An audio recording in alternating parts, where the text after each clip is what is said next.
Hi, welcome to Bar Cart Bookshelf, a video series about books and the drinks they inspire. My name is Elias, and today we're talking about Green and Deadly Things by Jenn Lyons. Green and Deadly Things is the latest standalone fantasy novel from the author of the A Chorus of Dragons series. 5 books that we have covered here on Bar Cart Bookshelf. Jenn Lyons is actually the author whose work we have covered the most here on Bar Cart Bookshelf, with now 7 books and 9 videos, because we revisited books 3 and 4 of A Chorus of Dragons when I was doing my full series reread a couple of years ago, and it's just an absolute delight every time to read a Jenn Lyons book. They are grand and ambitious, and they move with such precision of pacing without feeling rushed. You're just sort of carried right on along. You're like, all right, well, what's one more chapter? What's one more chapter? And then it's nearly 1 a.m, and you're just like, oh, I read the book! And what a treat that is. What an absolute joy. As I've said, this one is a standalone, like The Sky on Fire, which we covered back in summer of 2024, and it is a different and grand sort of fantasy adventure. It's the story of Mathiak, who is a member of this order of knights, sort of librarian knights there, preservators of ancient libraries, and it plays with the idea of what if the history you know is just plain dead wrong. You're 1400 years removed from the past. All of a sudden, someone from that past wakes up, and you have to grapple with the fact that your ideology and your understanding of the past is incorrect. And what do you do with that? There's this fear of other sorts of wizards, grim lords, graven wizards, who are, evil necromancers lost in the past. And one of them is here in the sort of heart of the library within a magical maze, and she wakes up and it's like, oh, wait a second, we're changing it on up. And it's just one of those, nice, big, chewy fantasy adventures. There are, queens who are giant trees, and there are sinister gods and grand rituals, and the balance of order and chaos. If you're a fan of, Michael Moorcock and the Elric of Melniboné stories, as I am very vocally, though we haven't done a drink for them just yet, you're gonna have a lot of fun with this, because it's playing with some of these same ideas of balance between these sort of dualist cosmic forces, one of those great sandboxes for fantasy literature, while making it its own really exciting thing. And people who want to do well by themselves, who grapple with the difficulties of their station in life. It's, as always with Lyons' work, these grand movements of states and cosmic forces, still rooted in very human stories and very human experiences and very human series of decisions. So just a tremendous amount of fun. There's a monster that's a ball of hands, and I'm like, this is so sick. It's sick, ooh, but also this is so sick. It gets that real, okay, we're having something cool happen now. And then we get to think about, ideas of how do we receive the past, and how do we deal with complications when they arrive? How do we reorient ourselves when we know more about the nature of the world and the nature of the past, which is, the eternal journey of the scholar, and one that these Idalic Knights are really could be more inclined towards.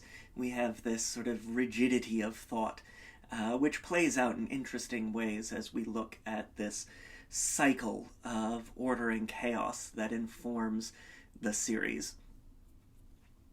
And so, of course, we had to have a drink. Our drink today is the Parnathi, named for these queens, these tree queens who are awakened at the beginning of the novel and whose antagonism sort of helps to drive the narrative. These very spooky, sort of otherworldly entities who don't think the way we do, who reconstitute people as sort of plant body puppet golem things, and are just really botanical in a way that is a complication for our main character, Matthias Math, because he has a wood resonance. The magic that he does is tied into these plants, and that casts some dangerous suspicions on him. So we're going to have something that's really, really botanical. And we're going to start with 2 ounces of Navy Strength gin. This is an overproof gin, but because we've got this martial order here, we are going to get our nice overproof gin. 2 ounces of that in there, and we have played Roximus's favorite game, Finish That Bottle. This is Heyman's gin. It's a London-based gin company, family-owned for decades. They do some really great gins. I especially like this Royal Dock, their Navy Strength gin. So we'll get our 2 ounces of that Navy Strength gin into our mixing glass, and then we'll get half an ounce of yellow chartreuse. The yellow chartreuse, not the green chartreuse. It's a little bit warmer, a little bit richer. We have a scene where Math is offered a glass of something golden to drink, and in my heart, it's something akin to a yellow chartreuse. They're these sorts of, knight librarian monks. This is made by distiller monks, so a nice sort of commonality there. We'll add half an ounce of mint syrup. Now, I've made this with some peppermint tea because we're still here in March. In my part of the world, we don't have mint growing quite yet. You can make tea syrup like this, and it'll be a little bit richer and darker. If you make this later in the year with fresh mint from your garden, it'll be a little bit lighter and brighter, and it's a fun one to play around with to see how the cycles of change can affect your Parnathi. Lovely. And then, for just another bit of botanical beauty, very fragrant, we're going to add a bar spoon of rose water. Nice and floral, very sort of botanical, and a little goes a long way with rose water. This is going to bring scent, it's going to bring a little bit of flavor, it's going to just turn it all into this beautiful herbal bouquet. And again, a little goes a long way with rose water. There is no cocktail police, but this is one where you generally might want to add less instead of more, as we sometimes do with bitters, because it is quite potent. A little goes a long way, but it really brings things together just beautifully. We'll add our ice. We always add our ice last, because you never know when your home is going to be under attack by sinister plant people. You never know when you're going to be confronting the ghosts of long-held secrets, and you wouldn't want to come back and find a diluted, watery cocktail. Certainly not. Certainly not. Lovely, lovely. Give that a nice stir. Oh, yes. Very herbal, very botanical, very beautiful. We'll strain that into there. This nice sort of pale spring green as we enter into March. And there you have it. This is the Parnathi, inspired by Green and Deadly Things by Jenn Lyons.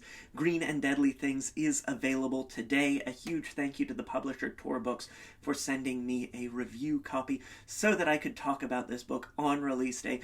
My pre-ordered hardcover is in the mail. I'm so excited to see it because my art did not have the map, and I love a map. I love a map in a fantasy book.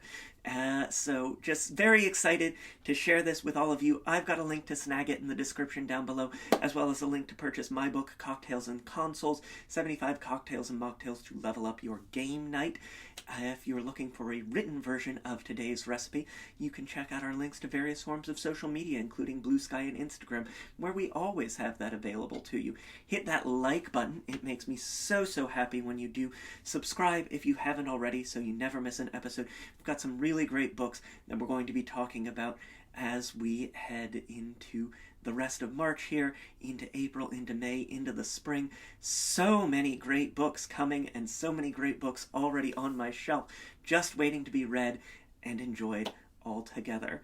And so, try the drink, let me know what you think in the comments down below, and until next time, cheers.